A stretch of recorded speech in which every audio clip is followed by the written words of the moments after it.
school-based brand. There's two things, and I cut it kind of short because I just wanted to focus on two things directly. So new school versus old school, right? New school is the only way to brand. It doesn't make a difference what you're doing. New school is the only way to brand. The old school ways are archaic. Sometimes, like, think of museums. Think of museums and how you go and you look at the dinosaurs. Think of history, the History Channel, and how you see things that have gone, that have lived out their duration and their time, that are no longer present. And then I want you to look at the two words I have here, push and pull. And remember, we're talking about marketing and we're talking about magnetics. We're talking about energy, we're talking about attraction and repelling. Push. There was a time when there was a push model. And I'm sure for many people who don't understand what I'm saying, they probably have been basing their business on a push model.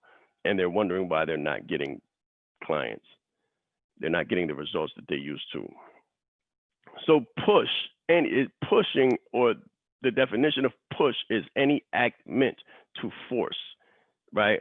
And in marketing or in business, it means to push ads, to push market, being pushy, a salesman as opposed to a solutions expert. So nobody likes a salesman, but everybody loves somebody with a solution. Think about that. Let's let that sit for a moment. If you try to sell somebody something, they don't like you, but if you come to solve a problem, they love you. And people will gladly pay for a solution, but they don't want to be sold. People will gladly, let me say that one more time. People will gladly pay for a solution. They don't want to be sold. I can remember as far back as getting the Sunday paper. And all of the advertisements, the whole section would be fodder for the garbage can. But at the same time, the same people that throw away these advertisements make calls all the time, looking for someone. Hey, can you help me? I've got a problem with my roof. There's a leak. I got a problem. I need somebody to come over right away. I've got a problem with the road and termites, I believe, are in my walls. I need somebody to come right away. People call for solutions. They run away from salesmen. Which one are you? How are you positioned? Prospector, expectant, anxious, impatient, intense. These are the wrong ways to position yourself. These are the surefire ways to win yourself right out of a deal. Right? And then there's the pull method, which is what I'm talking about. I'm not talking about pushing, I'm talking about pulling. And if you're smart and if you do this the right way, your messaging and your position will do both at the same time. So you'll be I know you can't see my hand over here, but you'll be pulling while you're pushing. I relate it to kata and kung fu because you'll be pulling while you're pushing. It's like a one-handed motion or a two-handed motion, but it's one solution. So you're pushing at the same time that you're pulling. So imagine pulling and pushing at the same time. That's what your messaging should do. That's what your copy should do. That's what your video should do. That's what your brand should do. That's what your memes should do. That's what your videos should do.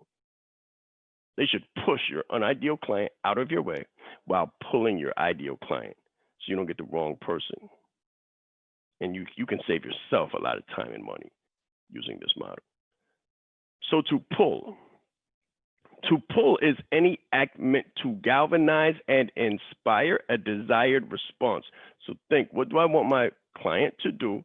What client do I want? What is my ideal life? How would I strategically structure my ideal life and then build your brand around that as opposed to trying to build a business around surviving? How about that? How about trying that for a change? Because a lot of people don't have that. They become a slave to next week's or next month's or really like last year's bills. A lot of people are trying to pay for last year. And you got a ton of credit card debt you're trying to pay for 2 years ago. You're working today, trying to close a deal tomorrow, trying to close a deal next week, or hoping you can get from behind this whole 2020 thing and hoping that 2021 becomes more beneficial so it can finally pay for the bad decisions in 2017. Nobody was prepared for 2020. 2020 was supposed to take care of 2016, and look what happened. Look what happened, right? So how are you going to position yourself strategically so that 2021, the way you position yourself in 2021 can pull the kind of economy that you need to pay for the bad decisions in 2017, 2016. Calm, detached, relaxed, poised, positioned, proper, respectful. Look at these words. Highly sought after, desired, solutions and results oriented. Solutions and results oriented. To me, that sounds like an abundance mentality as opposed to a deficits model, or a strengths perspective as opposed to a deficits model. How are you positioned as a brand? Are you speaking from a place? Are you coming from a place of authenticity? Or is your presentation based on prior bad decisions that you have to pay for? So it's kind of like, if I don't make this sale, my kids don't eat. So you pushing super hard for the deal. And the person on the receiving end feels that force. They feel that push.